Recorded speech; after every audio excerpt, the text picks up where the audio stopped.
মির্জা ফখরুলের মতো লোকরা হামিদের মতো লোকজনদেরকে পূজা করে, কারণ রয়ের কানেকশন আছে না, পাওয়ারফুল লোক। মির্জা ফখরুল তার কথাবার্তার নমুনা শুনেন। মির্জা ফখরুল র বা ভারতীয় বা হিন্দু এটা বলতে তিনি লজ্জা পান না। দেখেন সে কি বলছে, হিন্দু মুসলিম একই বৃত্তে দুটি ফুল, আমাদের সন্ধ্যা শুরু হতো শাক ও ঘন্টার ধ্বনিতে। আমি নিজেও পূজার প্রসাদ খেয়েছি বহুবার। কে হিন্দু কে মুসলমান এগুলো ভুলে গেলে চলবে না। আপনাদের একটা কথা বলি, বাংলাদেশে একজন জাতীয় কবি বানাইছিলেন এরশাদ সাহেব, তার নাম ছিল শামসুল হক, উনি শামসুর রহমান। উনি বলছিলেন সকালবেলা আজানের ধ্বনি যখন শুনি মনে হয় বেশ্যা তার কাস্টমার ডাকতেছে, আস্তাগফিরুল্লাহ আস্তাগফিরুল্লাহ আস্তাগফিরুল্লাহ।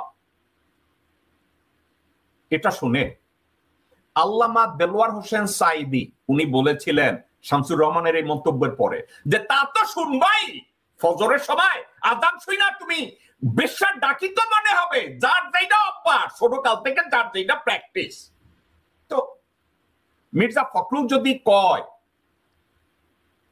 তার সন্ধ্যা মাগরিবের আজান দিয়ে শুরু হইতো না, তার সন্ধ্যা শুরু হইতো শাক আর ঘন্টার ধ্বনিতে, এ তো নামাজ পড়ে নাই কোনোদিন।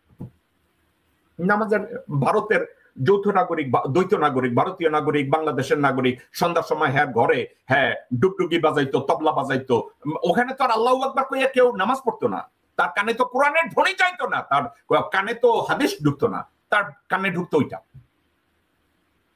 দেখুন এই হামিদ ৭৭ সাল থেকে রয়ের দালালি করছে, এটা আওয়ামী লীগের প্রত্যেকটা লোক জানে।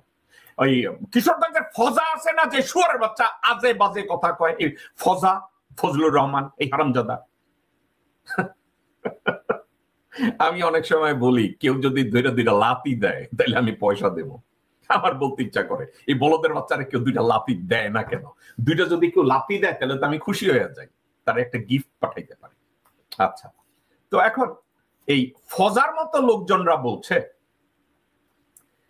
মির্জা ফখরুলের মতো লোকরা হামিদের মতো লোকজনদেরকে পূজা করে, কারণ রয়ের কানেকশন আছে না, পাওয়ারফুল লোক।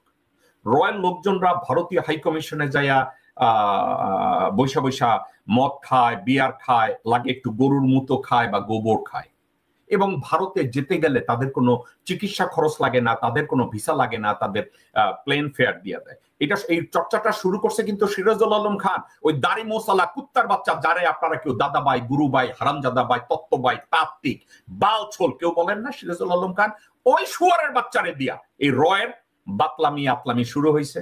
এই সুযোগ শেখ নারায়ণ চন্দ্র পালের বংশধর মুজিব শেখ নিছে, হাসিনা শেখ নিছে, সবাই নিছে।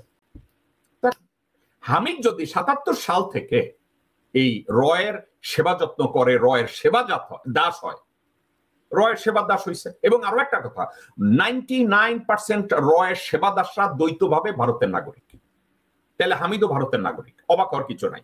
আপনারা যদি হামিদের কোনো একটা জায়গায় দেখেন ভারতীয় পাসপোর্ট এবং ভারতীয় আধার কার্ড আর অন্যান্য কিছু, তো আপনারা দেখবেন যে অল রাইট, সে ভারতীয় নাগরিক। তাকে রাষ্ট্রপতি বানাইছে। রাষ্ট্রপতি বানানোর মূল উদ্দেশ্য ছিল বাংলাদেশে ভারতের আধিপত্যকে কিভাবে এস্টাবলিশ করা যায়, বাংলাদেশের সার্বভৌমত্বকে কিভাবে ডিস্ট্রয় করে বাংলাদেশকে ভারতের আওতাভুক্ত করা যায়। এজন্য হামিদ তার জীবন উজাড় করে দিয়ে কাজ করেছে, রাষ্ট্রপতি হয়েছে বাংলাদেশে, তাকে রাষ্ট্রপতি বানানো হয়েছে যাতে ঠিকমতো হামিদ ভারতের সেবা করতে পারে। এখন কথাটা হচ্ছে একটা জায়গায় কথিত আছে হামিদের নাকি ক্যান্সার, 4 স্টেজ ক্যান্সার। এখন এটা নিয়ে বলা হচ্ছে যে হামিদ সে তার যে 4